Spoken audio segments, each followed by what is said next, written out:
বলবে, পরিপন্থী কোনো কাজ করবে, আর সে যদি বসে থাকে চুপচাপ কোনো কথা বলে না, তাহলে সে ইমানের খাতায় তার নাম থাকতে পারে না, ইমানের দপ্তরে তার নাম থাকতে পারে না, সে কাফের নিঃসন্দেহ। বলেন ঠিক কিনা? অতএব ভাইয়ের আমার, আমি একটা কথাটাই বলছি যে হযরতে ওয়াসি রাদিয়াল্লাহু তাআলা আনহু উহুদের যুদ্ধে রাসূলের কলিজার টুকরা হামজা রাদিয়াল্লাহু তাআলা আনহুকে হত্যা করেছিল এবং মুসলা করেছিল, পুরো শরীরকে অঙ্গ প্রত্যঙ্গ পরিবর্তন করেছিল। রাসূল হযরত হামজা রাদিয়াল্লাহু তাআলা আনহুর সেই লাশকে দেখে তিনি মনে কষ্ট পেয়েছিলেন, তখন কষ্ট পেয়েছিলেন। তারপর রাসূল সাল্লাল্লাহু আলাইহি ওয়াসাল্লাম আল্লাহ কুদরতের কারিশমা আল ইসলাম ইয়াহদিল মা কানা কাবুল ইসলাম যদি গ্রহণ করে তার পূর্বে সব গুনাহ মাফ হয়ে যায়। ওয়াসি রাদিয়াল্লাহু তাআলা আনহু সে জায়েদকে বিয়ে করেছিল, হযরত হামজা রাদিয়াল্লাহু তাআলা আনহু হত্যা করেছিল।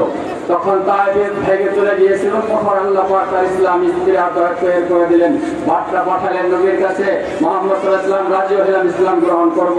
রাসূল বলছেন ইসলাম গ্রহণ করতে চাবে সমস্যা নাই, সে ইসলাম গ্রহণ করবে। ইসলাম গ্রহণ করার পর মক্কা তায়েফ থেকে মক্কায় আসছে, মদিনায় আসছে।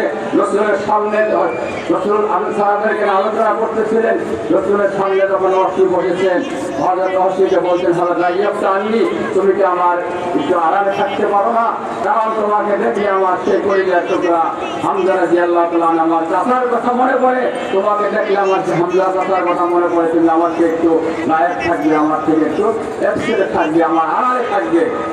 ওই দিন হযরত ওয়াসির মধ্যে এমন একটা ভাব আসছে, এমন একটা কাজ আমি করব আমার জীবন দশায়, আল্লাহ পাক তিনি আমাকে তৌফিক দান করুন।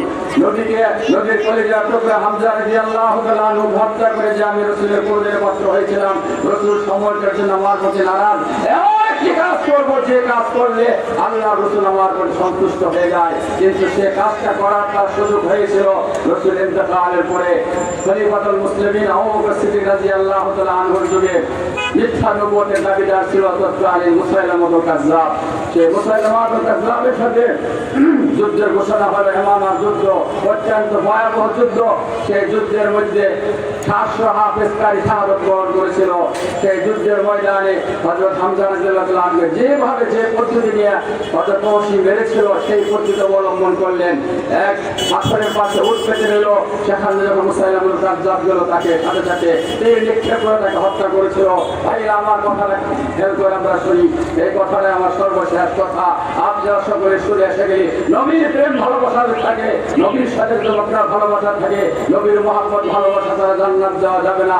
আল্লাহ পাক নবীকে পছন্দ করে, নবীকে ভালোবাসছেন, নবীর ভালোবাসার পাত্র যারা তারা জান্নাতে যাবে। সুতরাং ভাইরা আমার, ওয়াসি রাদিয়াল্লাহু তাআলা আনহু যখন সেই মুসাইলামাতুল কাযযাব মিথ্যা নবুয়তের দাবিদার, আল্লাহকে যারা আল্লাহ বলে নিজেকে খোদাই দাবি করে, তারা হলো সবচেয়ে আল্লাহর বড় শত্রু। আর যারা নিজেকে নবুয়ত বলে দাবি করে, নবী বলে দাবি করে, তারা হলো নবীর সবচেয়ে বড় শত্রু, আল্লাহর নবীর বড় শত্রু। মুসাইলামাতুল কাযযাবকে সেই ইয়ামামার যুদ্ধের ময়দানে ওয়াসি রাদিয়াল্লাহু তাআলা যখন হত্যা করেছিল, তখন স্বপ্নের যুগে আল্লাহ পাক নবী আল্লাহর রাসূল স্বপ্নের যুগে ওয়াসির সামনে চলে আসছে, ওয়াসির সামনে চলে আসছে, ওয়াসির সাথে গোলামি করতেছে।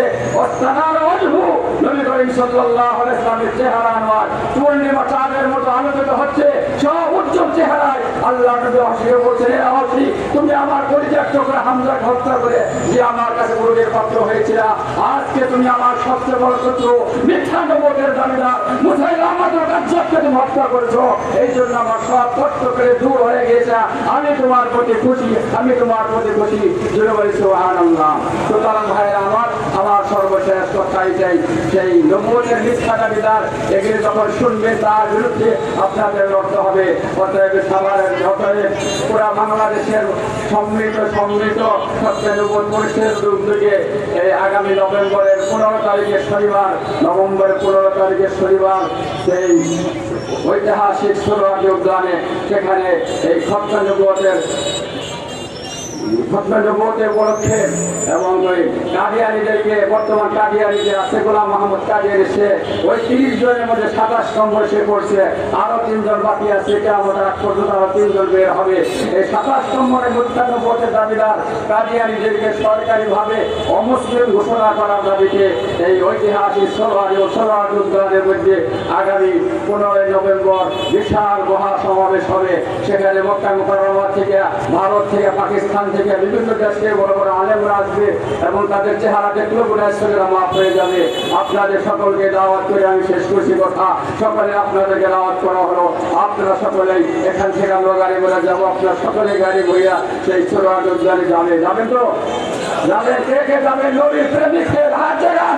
আল্লাহ পাক আপনাদেরকে তৌফিক দান করো। কিয়ামতের ময়দানে নবীর সুপারিশ পেতে হলে মিথ্যা নবুয়তের দাবিদারকে অমুসলিম ঘোষণার দাবিতে আপনারা সকলে সেখানে যাবেন, নিজেরা যাবেন। এই উদ্যোগের কারণে নাও যেতে পারেন, যারা যাবেন তাদেরকে সহযোগিতা করবেন। গাড়ি ভাড়া স্বরূপ আপনি টাকা পয়সা দেবেন কিছু, যে আমি যেতে পারলাম না হুজুর, আমি 500 টাকা, আমি 1000 টাকা দিলাম, তাহলে অন্তত আমি সেই রসুলের সেই মিথ্যা নবুয়তের দাবিদার রসুলের বিরুদ্ধে যে করেছিল তাকে কাফের ঘোষণার জন্য আমিও সহযোগিতা করব। আপনারা সার্বিক সহযোগিতা করবেন। সার্বিক সহযোগিতা কামনা করেই আজকের আলোচনা এখানে শেষ করছি। আয়েশা রাদিয়াল্লাহু তাআলা আনহার নামে যে মাদ্রাসা, বিশাল মাদ্রাসা মাওলানা হাফেজ মওলানা আলী আব্দুল সাহেব করেছে, এই মাদ্রাসাকে আপনারা অন্তত বড়